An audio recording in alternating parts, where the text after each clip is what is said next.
En los próximos días, diputados deberá aprobar o no el proyecto que se conoce como Ley de Medios y que ha despertado bastante polémica y que ha tenido una postura firme de la Universidad de la República, que señala que se atenta contra la libertad de expresión y que esto afecta la calidad democrática. Este será uno de los temas de esta noche. Bienvenidas, bienvenidos. Así comienza la DOE. El Sindicato Único de Telecomunicaciones, SUTEL, y la Universidad de la República cuestionaron públicamente el proyecto de ley de servicio de difusión de contenido audiovisual en una reciente mesa de diálogo organizada por la Casa de Estudios. La secretaria general de SUTEL, Florencia Leymonier, expresó su preocupación calificando la ley como una maniobra que busca favorecer los intereses de privados, a expensas de las condiciones de vida y la democracia del país. La dirigente también advirtió sobre los peligros en torno a la concentración de medios, argumentando que la propuesta elimina la diversidad de opiniones y la capacidad de acceso a la información. En igual sentido, el director de la Unidad Reguladora de Servicios de Comunicaciones, URSEC, en representación del Frente Amplio, Pablo Siris, destacó el papel de las telecomunicaciones no solo como un derecho humano en sí mismo, sino también como facilitadores del acceso a otros derechos. La mesa de diálogo también abordó la solicitud de los tres principales cables de Montevideo, Montecable, TCC y Nuevo Siglo, para formar una empresa única y ofrecer un paquete de señales de cable que competiría con Antel en la venta de servicios de Internet. Ya sobre fines del mes de junio, la Asamblea General del Claustro de la Universidad de la República había emitido un comunicado expresando que la ley aprobada no cumple con estándares mínimos de libertad de expresión y de calidad democrática. También detalló que elimina la participación ciudadana, quita toda transparencia a las decisiones sobre uso de espectro y regulación de los medios y compromete las políticas de promoción de la producción audiovisual nacional.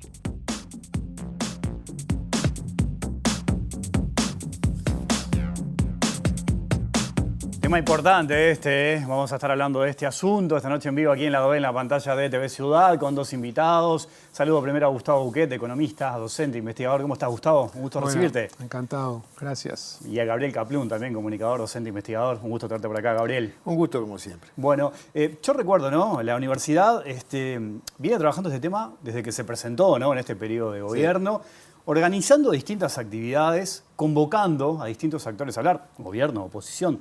Por ejemplo, antes de meternos en algunos detalles, ¿cómo ha sido el proceso de la universidad? ¿Cómo lo evalúan ustedes? Bueno, muy atento, muy de seguimiento minucioso. Ya en el 2020, que fue cuando se presentó el proyecto, en nuestra Facultad de Información y Comunicación organizamos una mesa muy plural, con un debate amplísimo. Después hicimos otra específicamente con la temática de los medios públicos, y en 2021, donde ya se había avanzado y retrocedido, porque la ley ha ido a los tumbos en el Parlamento, el Consejo Central de la Universidad conformó un grupo multidisciplinario de trabajo. Ya no era solo nuestra facultad, sino también la Facultad de Ingeniería, la Facultad de Humanidades, la gente del interior, en fin, un grupo muy amplio que viene estudiando este tema y que le propuso en el año 21 una primera resolución al Consejo Central, que la aprobó.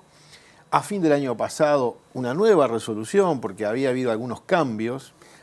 Vale la pena recordar que la ley sale de la Cámara de Diputados a fin de 2023, y ahí estudiamos de vuelta a ver qué había cambiado, si había mejorado algo. Alguna mejora hubo, también hubo alguna empeora, si se puede decir así, en ese momento, y hubo una nueva resolución del Consejo Central, y ahora esta del mes pasado de la Asamblea General del Claustro. O sea que el tema ha estado todo el tiempo seguido con mucha atención, siempre la idea de un análisis crítico, minucioso, crítico, hay que decirlo también, con la propuesta de este gobierno y también con el gobierno anterior, que no usó mucho la ley vigente, que sigue vigente hasta el día de hoy, que la implementó muy a medias, muy tardíamente, y también propositivo. Porque esa es la otra cuestión. No se trata solo de cuestionar o de criticar, sino también de proponer y ponernos a la orden de los parlamentarios y del servicio del país con ideas de qué es lo que habría que hacer en esta materia. Ya vamos a ir a algunos detalles de este proyecto. ¿Cómo has visto este proceso de intercambio, Gustavo? No, lo principal, digamos, también tengo una óptica, yo estudio particularmente este tema, o sea, independientemente del grupo que comparto en la universidad. O sea, lo primero que se puede observar es una cantidad de medidas, de concesiones, particularmente del Poder Ejecutivo, se podría decir, especialmente a los 3 grupos más importantes de comunicación de la televisión comercial en el Uruguay. O sea, empieza con el proyecto de ley que comentaba el profesor Kaplún. Eso es lo primero en el año 20, en abril del año 20, o sea, nomás tomado el gobierno. En segundo lugar, en el año 2022 se le conceden licencias sin estar aprobado el artículo que permite a los cableoperadores tener licencia de datos. De nuevo, a los 3 grupos más importantes de comunicación les conceden las licencias para operar datos. En tercer lugar, Antel hace un contrato con los 3 canales de televisión, 4, 10 y 12, que les concede, hay una transferencia de recursos del Estado directa de Antel en particular, que es una empresa pública, a estos canales.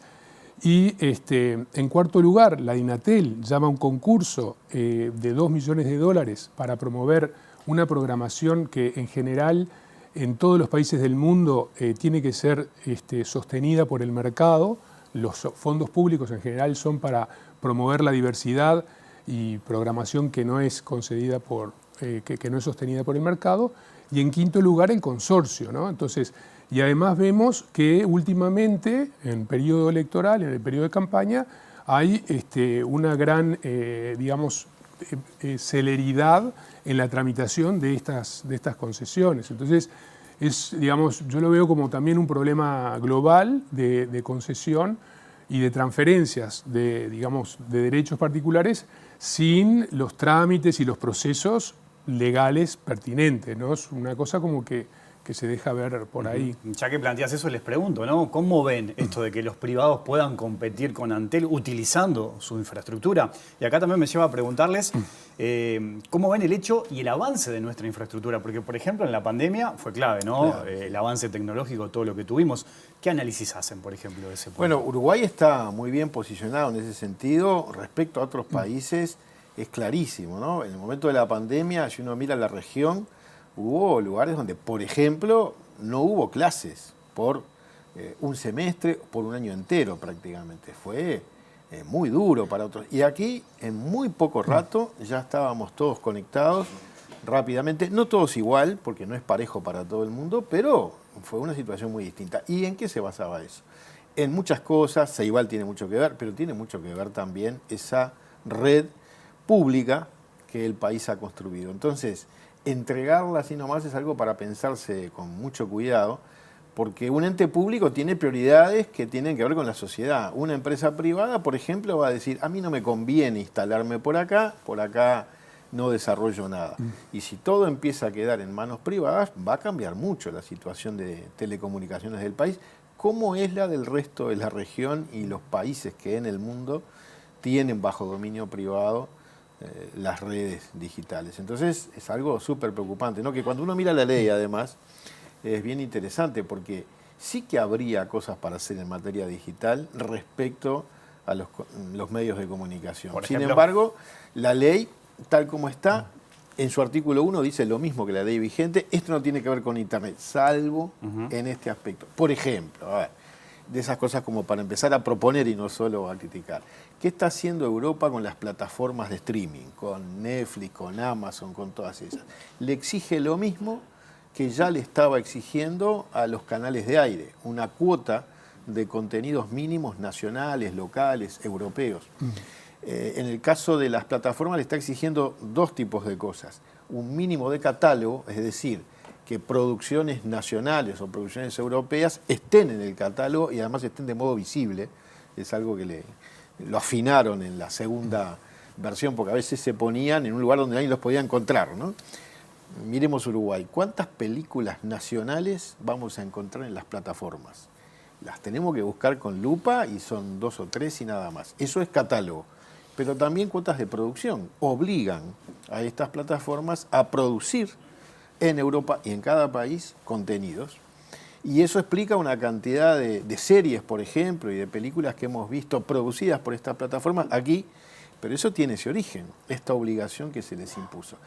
En América Latina eso no está pasando en ningún lado, en Uruguay ni se plantea.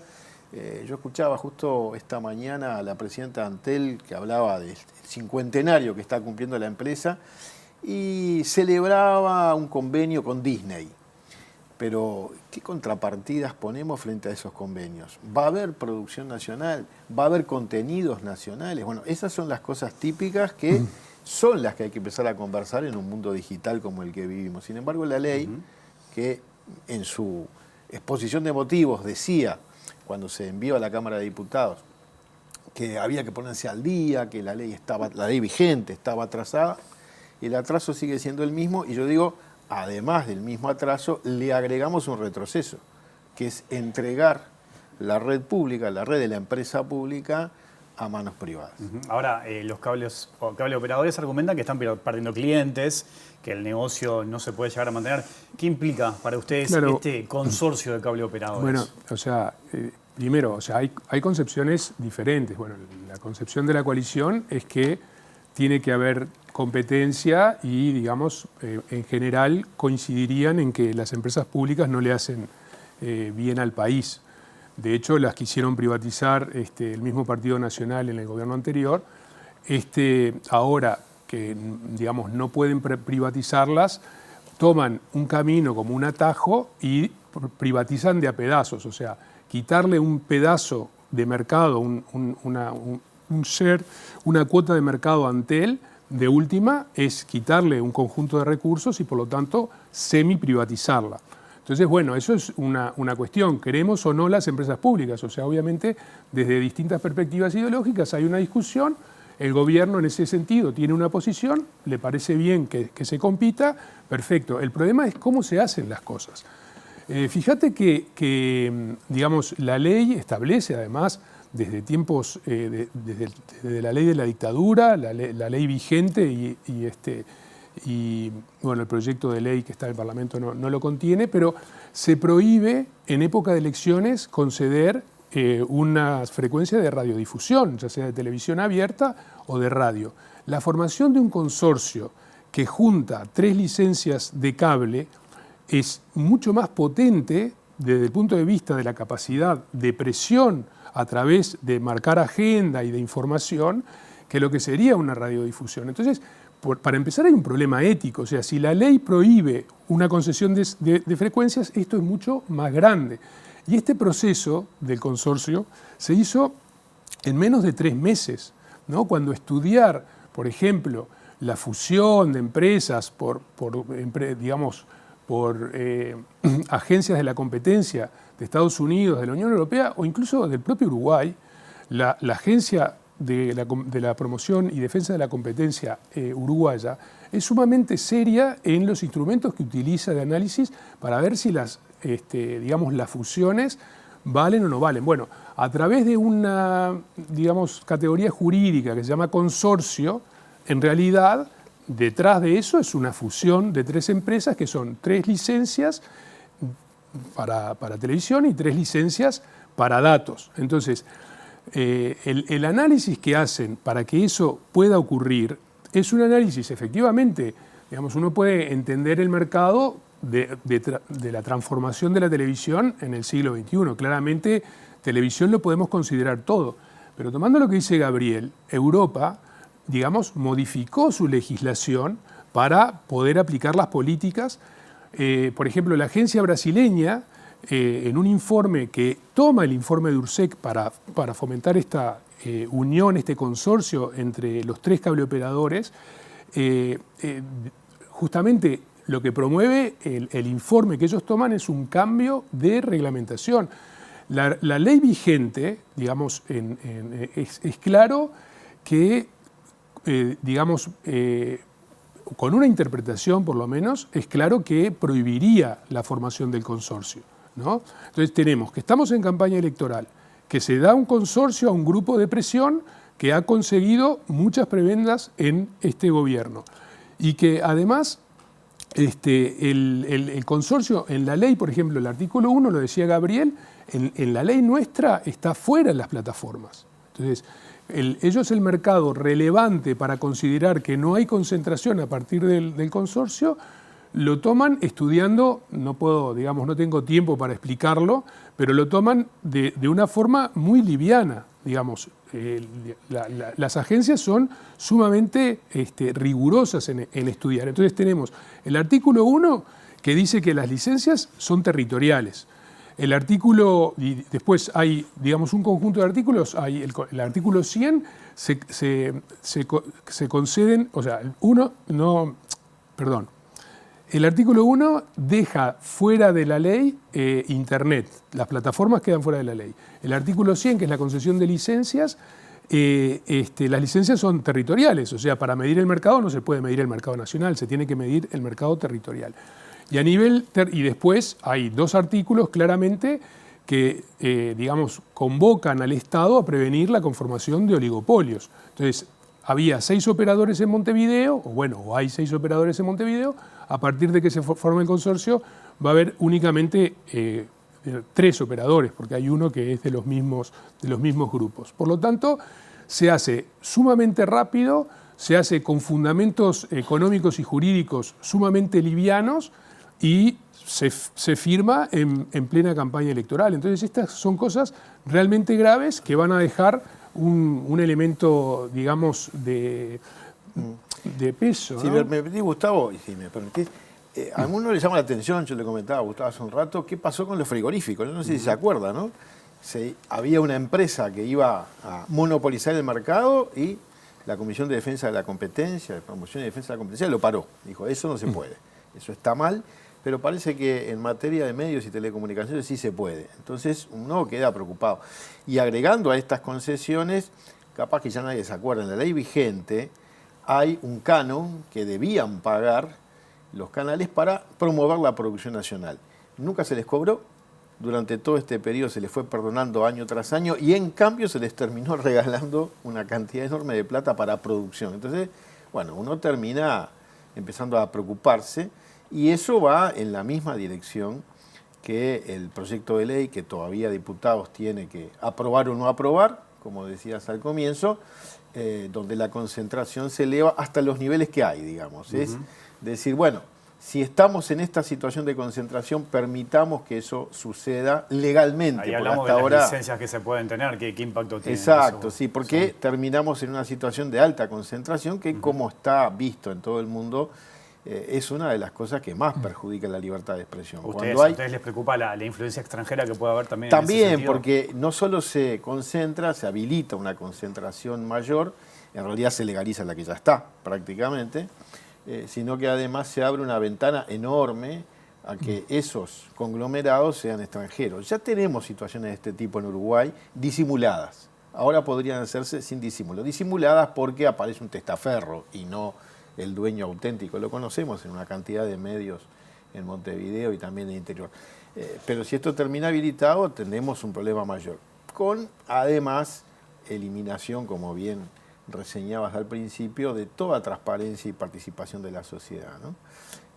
Esta eliminación de todos los organismos que permiten que la ciudadanía vea lo que está pasando, lo pueda discutir, lo pueda estudiar, las audiencias públicas que no todo el mundo conoce, pero que han sido bien interesantes, ¿no? Se va a instalar una radio en el interior hoy y es obligatorio hacer una audiencia pública donde cualquier ciudadano de esa localidad pueda decir, este proyecto me gusta más que este, o yo conozco a este señor, lo hemos visto, y ya tuvo una radio acá y no le pagaba a los trabajadores, por ejemplo, cosas como esta hemos escuchado. Eso se va a dejar de oír definitivamente, con una situación que termina afectando, ¿no?, nuestras posibilidades de expresión. Quizás la gente puede llegar a tener más presente, porque se habló mucho, acá también lo hemos hablado, el artículo 72, ¿no? Exacto. A instancia de cabildo abierto, ese aditivo, que plantea que los medios, los periodistas, debemos informar de manera objetiva, imparcial, rigurosa. Una vergüenza, acá lo hemos dicho, lo hemos manejado en más de una ocasión y hay muchos colegas que coinciden. Es una propuesta que incluso ha despertado diferencias en la interna de la coalición de gobierno. Yo he escuchado dirigentes del Partido Nacional, del Partido Colorado, que se oponen a esta instancia. También hay que decir que esto se agregó de manera de carácter grave y urgente, ¿no? Y uno se puede preguntar cuál es la gravedad de esto, cuál es la urgencia. ¿Qué evaluación hacen ustedes Por eso, de este punto? Primero esta cuestión a la que yo hacía referencia, ¿no? Es un elemento más que se junta en medio de la campaña electoral, pero esto más que para la campaña electoral parece ser que termina el gobierno y finalmente no salió el proyecto de ley que el presidente mandó en el año 20, porque estamos hablando del mismo proyecto de ley, es el mismo proyecto de ley. Entonces, bueno, la coalición tiene problemas, el senador Manini Ríos pretende tener influencia en ese proyecto de ley, que no ha tenido mucha, porque él pensaba otras cosas justamente sobre esto de los datos y los cableoperadores, él tenía otra opinión, concedió esa postura y metió este artículo que viola todos los estándares de libertad de expresión. Entonces, ¿por qué grave y urgente? Porque, bueno, antes de terminar el gobierno, quieren terminar la ley, ¿no? O sea, por favor, aprueben el proyecto de ley que llevamos ya casi 5 años sin poder aprobarlo. Entonces, bueno, llega a diputados y vuelven a tener el mismo problema. Hay algunos diputados, de hecho son los que participaron en estos eventos que decía Gabriel, que hemos organizado, que no están de acuerdo con esta barbaridad que había planteado, ¿no? Entonces se frena el proyecto, se frena de nuevo. Pero es interesante ver que, digamos, Antel discute con gran celeridad que el contrato que habíamos hablado de los de $3 millones por año continúe dando pérdidas, que se forme el consorcio en menos de 3 meses, que de forma grave y urgente se apruebe la ley. Yo creo que no son coincidencias, sino que hay una relación biunívoca que están presionando y que están diciendo, bueno, hay un montón de compromisos que habíamos acordado y no se están cumpliendo. Por favor, cúmplanos antes de que termine el gobierno. Eso es un poco mi opinión, ¿no? Sí, cuando hay que recordar que la ley vigente e incluso en la propuesta hay la llamada veda electoral, que se estableció con una muy buena razón. Históricamente había la mala costumbre de los gobiernos de un rato antes de irse conceder frecuencias de radio y televisión, darle la posibilidad a los amigos que usaran esas frecuencias para instalar su canal, su radio, o un rato después para pagar favores políticos. Eso justamente es lo que ya hace 15 años se viene evitando y se mantendría en la ley vigente e incluso en la ley propuesta. Sin embargo, se encuentran siempre los recursos, las formas de violar, no estrictamente la ley, porque la ley se refiere a espectro radioeléctrico y en este caso no estamos hablando de espectro, pero se siguen buscando las formas de favorecer a los amigos. Es una cuestión ética, ¿no? Y por ejemplo, y otra cosa que tiene que quedar claro es que la concesión de la licencia de datos, por una parte, y la formación del consorcio y la utilización de los recursos de la fibra óptica de Antel es una transferencia de ingresos. Es decir, por un lado se habla de los Maya Oro, pero por otro lado, cuando están en declive los negocios que de alguna manera tienen relación directa con el partido político en el gobierno, están en declive, buscan ayudarlos porque están dejando de ser Maya Oro. Entonces hay transferencias de ingresos del Estado de forma, en este caso, indirecta, pero por ejemplo las empresas que no cotizan en bolsa, porque en Uruguay muy pocas empresas cotizan en bolsa, pero si cotizaran en bolsa estaríamos viendo cómo estaría subiendo el valor de las empresas por la formación del consorcio y la entrega de los datos. Y esto se hizo sin proyectos. O sea, por ejemplo, se les concedió la licencia de datos a estos 3 grupos de comunicación sin que presentaran un proyecto en la URSEC, que es obligatorio. Y el consorcio, se aprobó el consorcio con todos los problemas que yo sostengo que la argumentación jurídica y económica es muy frágil, pero se les concedió el consorcio sin proyecto. Solamente lo que llevaron fue el contrato consorcial y no tienen proyecto. No se sabe si van a desarrollar su fibra, si van a arrendar la fibra de Antel, si la última milla se las va a dar Antel o no se las va a dar Antel, que son temas técnicos de repente difíciles para entender para una parte de la audiencia, pero esto es lo que está ocurriendo. Gabriel, en este punto que hacía referencia del artículo 72 y esa regulación de contenidos, porque otra pregunta es, ¿quiénes van a ser los encargados, supuestamente, de controlar bueno, ahí hubo una información, una información objetiva e imparcial? ¿No? Cabildo Abierto había presentado también una comisión, un organismo que se iba a encargar específicamente de eso. Finalmente no lo puso y ahí ha habido, escuchamos, discrepancias entre legisladores de la coalición, algunos diciendo que es un saludo a la bandera, que en realidad no se va a cumplir, y otros diciendo que lo que está en la ley hay que cumplirlo y que alguien lo tendrá que hacer cumplir. Entramos en una zona muy peligrosa, ¿no? ¿Se cumplirá? ¿No se cumplirá? El gobierno que esté puede decidir qué quiere hacer. Y en cualquier caso es una cosa muy peligrosa dejar estos artículos plantados en una ley.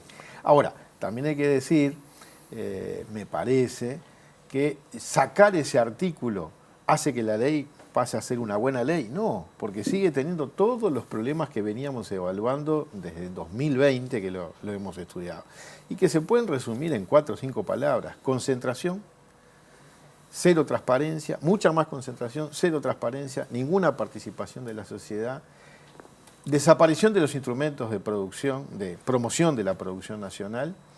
Entonces tenemos un conjunto, extranjerización, tenemos un conjunto de problemas que ninguno desaparece, y si este artículo 72 sale, quizás salga, o quizás lo vete el presidente, como parece que le están pidiendo a algunos legisladores. El proyecto que está a estudio del Parlamento es un proyecto que no solo no avanza y pone al día a Uruguay, sino que lo hace retroceder a un lugar mucho peor que el que estábamos. Y el que estábamos, insisto, no era del todo bueno, porque teníamos una ley buena, pero incompleta, porque no se metía con Internet. En el segundo gobierno del Frente Amplio, ¿no? Exacto, es una ley que se aprobó a fin del segundo gobierno del Frente Amplio y que el tercero implementó a medias, poco. Bueno, vos recién hablabas de la producción nacional. Este nuevo proyecto elimina el Fondo de Promoción Nacional, pero que en realidad nunca se llegó a aplicar. Eso es lo que decía, nunca se les cobró. Cuando se les había cobrado un poquitito se les devolvió, y después todos los años aparece un decreto, a fin de año, siempre viene como regalo de Navidad, del Poder Ejecutivo diciendo que este año no, primero era por la pandemia, después era por no sé qué, pero no están en condiciones, no deben pagarlo, y al contrario, se les regala dinero, como el que comentaba Gustavo hace un rato. Entonces, en fin, ninguna de estas cosas mejoran en la ley, al contrario, empeoran. Yo personalmente insisto en que quizás no todos mis colegas coinciden tanto, en que quizás lo más preocupante es la falta absoluta de transparencia, porque eso es lo que tuvimos habitualmente. Entonces las cosas pueden hacerse bien o mal, pero cuando no hay transparencia ni siquiera lo sabemos. Cuando no hay posibilidad de ver, de que la ciudadanía pueda opinar por las dos vías que están planteadas hoy, ¿no?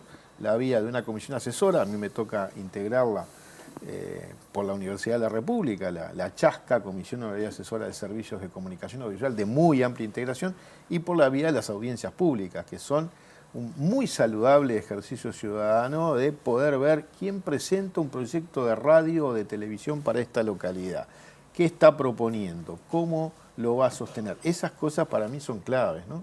Y cuando la veda electoral no se respeta, estrictamente sí, porque no es espectro radioeléctrico, pero cuando por la vía de los datos, que hoy es lo más importante, se entra en estas concesiones de última hora, uno queda muy preocupado. Quedan claros los planteos sobre este nuevo proyecto, algunas críticas al viejo. ¿Hacia dónde debería ir una ley de medios? ¿Qué debería tener? Digamos, por eso es, como dice Gabriel, o sea, hay que ver la parte propositiva. Lo primero que tiene que tener una ley de medios, que es la crítica que hacía, digamos, la oposición cuando el Frente Amplio gobernaba, es que incorpore, digamos, el concepto de televisión de manera amplia, ¿no? Entonces se regula toda la televisión, ¿no? Es lo que hizo la Unión Europea, cambiar la definición de lo que es el audiovisual, lo cambió, dijo, bueno, también existe el audiovisual no lineal, solamente con ese detalle incorporó todas las plataformas de streaming a la ley, y bueno, ellos tienen un conjunto de... Entonces, eso es lo primero que hay que hacer. Y después hay que, bueno, digamos, independizar, que eso lo contiene el proyecto de ley, pero hacerlo mucho mejor a la televisión nacional. O sea, la televisión nacional tiene que pasar a ser una televisión del Estado y no del partido de gobierno. Entonces, tiene que ser independiente. Ahí el proyecto actual de ley tiene algunas cosas que también el anterior tenía, pero creo que hay que ser como sí, más fuerte. Porque le elimina el consejo asesor que tenía previsto y que nunca se implementó, ni en el gobierno anterior ni en este gobierno. Claro, eso se plantea eliminar en realidad. Después lo que está reivindicando el sector productivo, ¿no? El sector de la producción de contenidos audiovisuales, es decir, formar un conjunto de participación de las plataformas también internacionales, porque el problema de la extranjerización es inevitable. Es decir, uno no va a prohibir que Netflix o que Disney se instalen en el Uruguay, pero lo que sí se puede hacer es, primero, legislar sobre la producción de contenidos de calidad, no marcar lo que es la calidad, pero la calidad, por ejemplo, podría simplemente decir ficción, que haya contenidos de ficción, que haya documentales, que haya programas dirigidos a la infancia, y en esa cadena que participen las plataformas multinacionales de streaming, como Netflix, que participen la televisión abierta, los operadores de televisión para abonados, y que se genere un fondo para que Uruguay aumente su producción y pueda estar en la pantalla, porque es lo que dice Gabriel, no estamos en la pantalla, no podemos autoidentificarnos en nuestro sentido de identidad, de pertenencia, como uruguayos, etcétera, ¿no? Sí, yo creo que otra de las cosas que hay que hacer es lo que dejó incompleto el gobierno anterior en el sentido de implementar una autoridad de aplicación lo más independiente posible. Cuando dependen de los gobiernos, las autoridades de aplicación de cualquier ley, y en este caso de una ley referida a temas de libertad de expresión, estamos en problemas, ¿no? Cuando es un gobierno el que puede decir te doy o no te doy una frecuencia, te pongo o no te pongo ciertas condiciones, te obligo o no te obligo a ciertas contrapartidas, por ejemplo, de contenidos nacionales, y estamos en problemas si no hay una autoridad independiente. Y si no hay una veeduría ciudadana, como se le llama en otros lugares, que aquí lo tenemos, ¿no? Porque la chasca ha funcionado bien. Costó que se pusiera en marcha. Yo recuerdo bien en el año 17, gobierno anterior, no se ponía en marcha, y el gobierno mismo tuvo finalmente que ponerla en marcha después de mucha presión. Terminamos yendo incluso a la Corte Interamericana de Derechos Humanos a reclamar. ¿Qué pasa? Que no se avanza con la implementación de una ley que está vigente. Porque esas ventanas, parece que a los gobiernos mucho no les gusta, esas ventanas de transparencia, donde la gente puede ver. Y ojo que pueden ver todos, ahí están los empresarios también. Los empresarios de los medios más poderosos están también sentados allí y dan su opinión los trabajadores de los medios de comunicación, y los productores de contenidos, y la sociedad civil, y la academia, que en nuestro caso nos toca ese lugar ahí. Esas ventanas son bien interesantes, y eso es clave, que exista y se potencie y exista bien. Entonces, hay un conjunto de cosas que vienen de lo que está vigente y se aplicó a medias, y hay mucho para agregar e innovar, sobre todo cuando incorporamos el mundo de Internet, que hoy es una parte ineludible de la producción audiovisual. Gabriel, Gustavo, les agradezco mucho la visita esta noche aquí a la OE. La seguimos en otro momento, ¿les parece? Por supuesto, muchísimas gracias. Gracias. Gracias a vos. Hay mucho más lado B, ya nos vamos a meter con otro tema de actualidad, pero antes hacemos esta pausa, ya seguimos.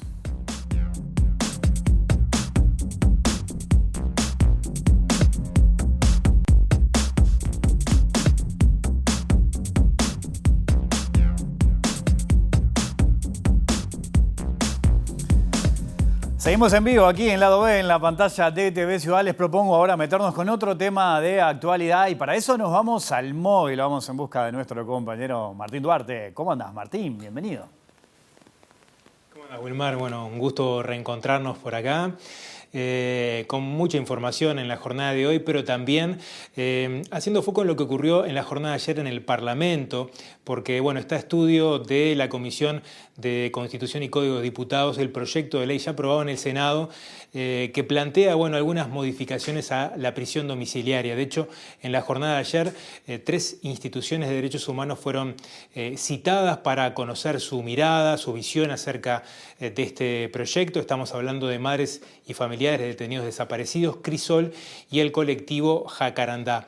Le agradecemos a Graciela Montes de Oca que nos reciba en la jornada de hoy, integrante de Madres y Familiares justamente de Detenidos Desaparecidos, para tener una evaluación, una mirada acerca de lo que dejó la comparecencia ayer en la comisión, y cuál es la postura también de familiares en torno a este nuevo proyecto. Nosotros lo primero que hicimos fue reconocer que había un avance en este nuevo proyecto que tiene media sanción, que no es el mismo que comenzamos analizando, que fue la propuesta de Manini. Este fue modificado por la diputada Saín. Lo vimos, hay cosas en las cuales estamos de acuerdo, pensamos que es un avance fundamentalmente en todo lo que sería y se trataba sobre las mujeres privadas de libertad, pero hay algunos puntos numerales, se podrían decir, que son muy vagos y ambiguos. Y como nosotros, los que están procesados por el terrorismo de Estado, por sus crímenes, no están imputados por delitos de lesa humanidad. Entonces, quedarían fuera de lo que ellos dicen que en este proyecto los delitos de lesa humanidad no tendrían la posibilidad de tener prisión domiciliaria. Al no ser procesados, ellos podían verse beneficiados. El tema es que nosotros hicimos hincapié fundamentalmente en que este delito se sigue perpetuando, el tema de la desaparición forzada, de que ellos no se han pedido perdón ni siquiera brindado la información que tienen, así que no están arrepentidos de los delitos que cometieron.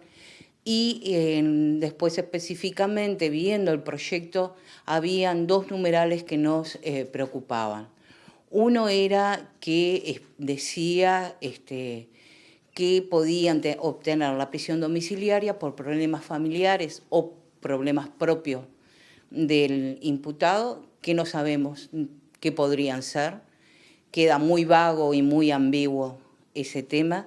Y después por biosociopsicológico, que es también por problemas que ellos están privados de libertad, que pueden sentirse mal y nosotros lo que respondimos es que están en una cárcel que no hay hacinamiento, que están bien tratados, que tienen las comodidades correspondientes y que tampoco hemos opuesto objeción de que si ellos tienen problemas graves de salud, como lo tuvo en el caso de Gabazo, que él fue a su domicilio, en ese sentido no, pero lo que necesitamos es que sea específico, realmente por qué motivo se le podrían dar la prisión domiciliaria y no de esa cosa tan ambigua y tan vaga en estos numerales. ¿Qué tipo de recepción tuvieron en este caso de los diputados a partir de este planteo? Y más allá de la escucha,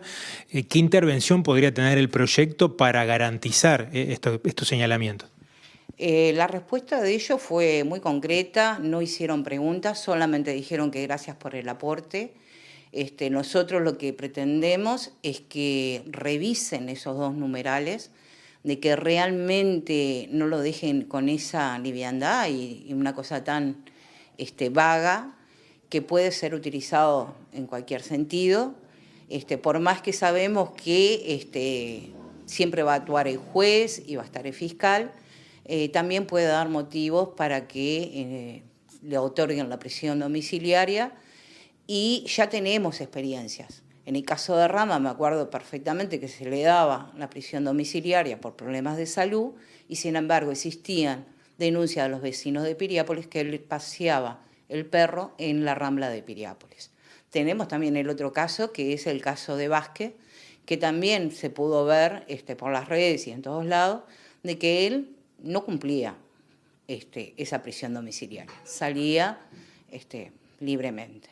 Entonces, sabiendo que el Poder Judicial no tiene los medios económicos, el Ministerio del Interior tampoco, como para poder realmente, si le van a poner una tobillera, que sabemos que hoy por hoy escasean y que no hay, con la problemática que tenemos en la sociedad, de los casos por problemas familiares, ¿qué seguridad nos dan a nosotros que estas personas que cometieron esos delitos, que han sido juzgados con todas las garantías de la ley, cosa que nuestros familiares no la tuvieron, sean otorgados y premiados con una prisión domiciliaria que no sabemos quién la va realmente a controlar? Como decíamos, además de familiares, asistió Crisol y el colectivo Jacarandá. Se solicitó por parte también de las organizaciones que puedan asistir, seguramente pueda ser la próxima semana, tanto el fiscal de corte como el fiscal especializado en delitos de lesa humanidad, Ricardo Percivales, ¿verdad? Sí, el colectivo Jacarandá solicitó de que se presentaran los fiscales y que también dieran su opinión, ya que existe también un informe del comisionado por la desaparición forzada de la ONU, también haciendo algunas objeciones a este proyecto y pidiendo aclaración al gobierno uruguayo, y que nosotros tengamos conocimiento, aún no ha existido una respuesta. A nivel político, ¿han tenido algún tipo de contacto? Si bien el Frente Amplio manifestó que no votaría este proyecto como tal, ¿se desconoce cuál puede ser la postura, más allá de algunas manifestaciones puntuales de algunos sectores políticos? No, no hemos tenido una ronda por este tema realmente con ninguno de los sectores políticos. No pensábamos que lo iban a tratar y votar ahora.